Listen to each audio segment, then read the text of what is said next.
Welcome to Future School, where everyone is special, and academic achievement is a thing of the past. Good morning, future leaders. Today we're going to practice our daily affirmations. Remember, it's not about what you think, it's about how you feel. But, Miss Teacher Lady, what about critical thinking? Oh, Kimmy, critical thinking is so old-fashioned. Here we focus on cultivating irrational emotional responses and succumbing to social pressures.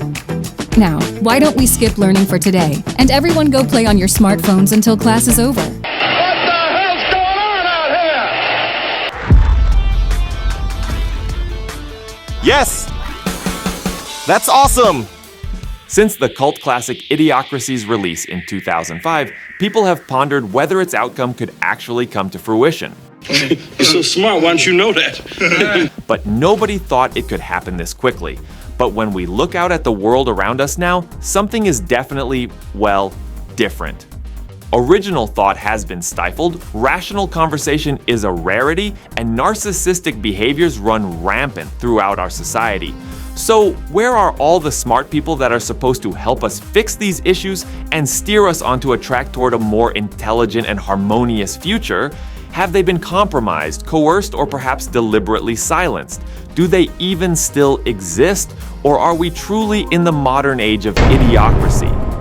Today, let's dive into the unsettling reality of how common sense, critical thinking, and societal advancement are being minimized in today's world, and how corrupt, insidious forces are pushing to dumb down the masses, making it easier to control and manipulate them. Throughout history, brilliant minds have emerged, challenging the status quo and pushing the boundaries of human knowledge. Socrates, Aristotle, Newton, Einstein, Da Vinci, Tesla. These were the thinkers and innovators who shaped our world. The most bodacious philosophizer in ancient Greece, Socrates! These progressive thought leaders were celebrated and encouraged to create, invent, and bring new perspectives to the world. In today's world, however, we have been told we're making progress, but it all feels so contrived and derivative, like we are being sold an illusion of innovation. It's kind of like watching a Marvel movie. It feels new and exciting in the short term, but in the end you realize it was pretty much the same thing you've already seen. Along those lines, one can legitimately wonder what has been achieved in the past 30 years that has significantly made society better. One of the concerns pundits used to have when projecting forward the technological revolution was, what were people going to do with all their free time? Once technology was advanced enough to handle most of the basic human wants and needs, people were supposed to be liberated to have an abundance of time to pursue more creative and fulfilling avenues. That, however, seemingly has not been the case. According to data from the Economic Policy Institute, many Americans are working more days and hours now than they were 3 decades ago. This has especially hit the lower to middle class working segments, where some of the biggest discrepancies show that workers are now logging almost 300 hours more per year than they were in 1979.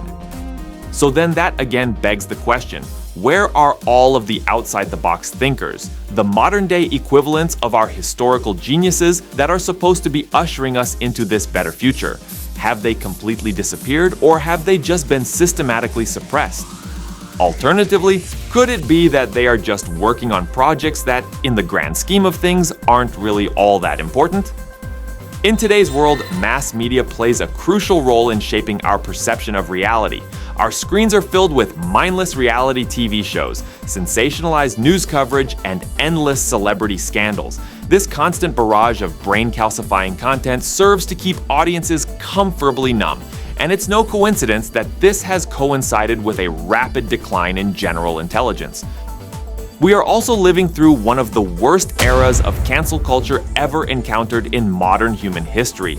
Never in our lifetimes has it been more tenuous for people to speak their minds without fear of being attacked for some social agenda or another. This is due to the fact that society has been groomed by the media to a point of such fragility that anything that remotely hints at being offensive immediately triggers a swarm of overly emotional attack trolls. The media capitalizes on this to help discredit opponents and wrestle social favor away from anyone they feel could be a threat. And none of this is happening by chance. It's a deliberate strategy to keep the masses distracted and docile, because a dumbed-down population is a population that's much easier to control. And while some may say this is a conspiratorial view, all you have to do is look at the own website and read the Freedom of Information Act documentation filed on some of the covert programs and operations that have been carried out over the years to know that the direction we're headed in is more than just a coincidence. It's been in the works for decades. Because of this, all of the true intellectuals, cutting-edge thinkers, and transformative innovators who have come along recently have been strategically smothered under an avalanche of distraction and misinformation. What the public is actually shown is a carefully crafted cocktail of circular logic and gaslighting to twist our reality and create a disproportionate mass of overly emotional and uniformed crusaders. And the transition has happened so quickly, it's almost as if we all collectively went to bed one night and woke up trapped inside the world of Idiocracy. You serious? Now, if you're thinking that there's no factual basis to make these claims, according to a Northwestern University study published in April 2023, IQ scores in the United States have been in steady decline for over a decade. The study found that scores in 3 out of 4 cognitive domains have decreased, and maybe the most concerning part of all of this is that the largest deficits were seen in the younger demographics, which does not bode well for our collective futures. And so now that we're here, how do we fix it? Can we fix it? Or are we already too far down the road to turn back? Before we can answer those questions, it is prudent to ponder who benefits most from this systematic dumbing down of society. And while that answer is a complicated one and might even warrant its own video one of these days, the easiest way to get there is to follow the money trail. Once you do that, eventually everything starts to fall into place.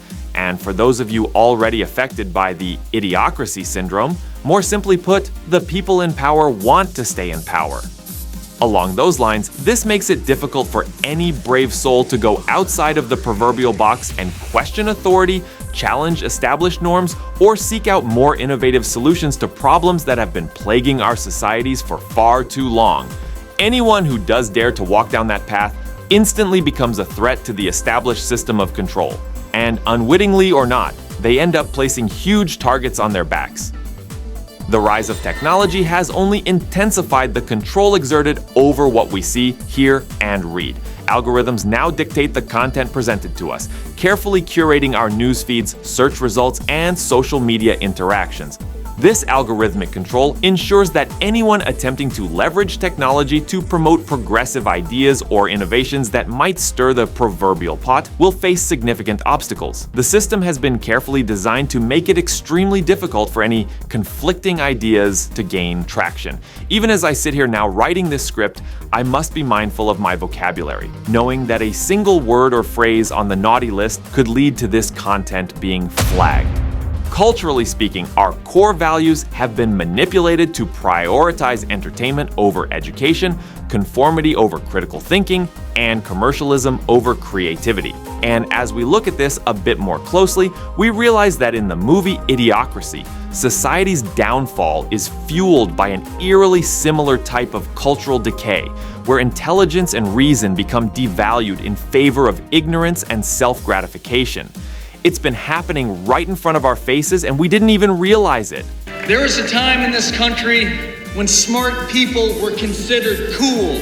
The parallels between our current reality and the world of Idiocracy are both striking and troubling. As attention continues to be placed on superficial and surface-level issues, the potential for intellectual growth and societal progress diminishes. This oppressive counterculture strives to foster an environment where trying to enact any type of meaningful change feels utterly hopeless, and therefore the status quo remains unchallenged. Our education systems are also complicit and set forth a much larger issue than most of us even realize. Studies suggest that in our schools, the emphasis is too often placed on rote learning, memorization, and standardized testing versus fostering creativity and problem-solving skills. This type of approach predisposes children to become fragile, rigid-thinking followers rather than the kind of strong, independent, progressive leaders that break the mold and end up helping to change the world for the better. Intelligent people need an environment that nurtures their inherent skill sets in order to maximize their full potential. Instead, they're stifled by a broken system that discourages things like asking tough questions and pulling on threads that might go against the grain. Don't want to sound like a dick or nothing, but it says on your chart, up. You talk like a and your shit's all retarded. And much like what's depicted in Idiocracy, where things have deteriorated into little more than a cruel joke, our current system is teetering on the edge of disaster as they are failing monumentally to inspire and empower our next generation of innovators. With all of that said, though, there is still hope. Despite the pervasive efforts to suppress intellectual discourse and critical thinking, many out there continue to find ways to make meaningful contributions every day. Teachers who find new ways to inspire their students with passion and creativity, community leaders who defy the odds to address and solve pressing local issues, and individuals who relentlessly pursue knowledge even with the deck stacked against them, demonstrating that intelligence comes in many forms, and it will persist in the face of adversity. These everyday glimmers of brilliance and courage are a powerful testament to the resilience and indomitable spirit of humanity. They highlight the enduring capacity for ingenuity, problem-solving, and intellectual growth that exists within our communities. Even in a society that often undervalues and even actively works to impede these qualities, the drive to find our collective truth and improve the world around us remains strong. So, to circle back to the original question of what happened to all the smart people, they're still here, fighting against a counterintuitive system designed to keep them from shining at their brightest. And in following, the rest of us need to start doing a much better job of opening our minds, valuing one another, and working together to rebuild a massively broken foundation. We should strive to champion a culture that values intelligence and critical thinking over one that's based around conformity and backwards logic. In doing so, we might one day wake up from this idiocracy nightmare and walk together into a brighter future. Now, I understand everyone's shit's emotional right now, but listen up. I got a 3-point plan to fix everything. Alright, that's all for now. If you enjoyed this deep dive into the world of Idiocracy and the parallels to modern day, be sure to like, subscribe, and hit the notification bell for more binge-worthy content. And before you go, please leave a comment below with your thoughts on the future of society. Thanks so much for watching, and we'll see you next time on the Futurist Empire channel.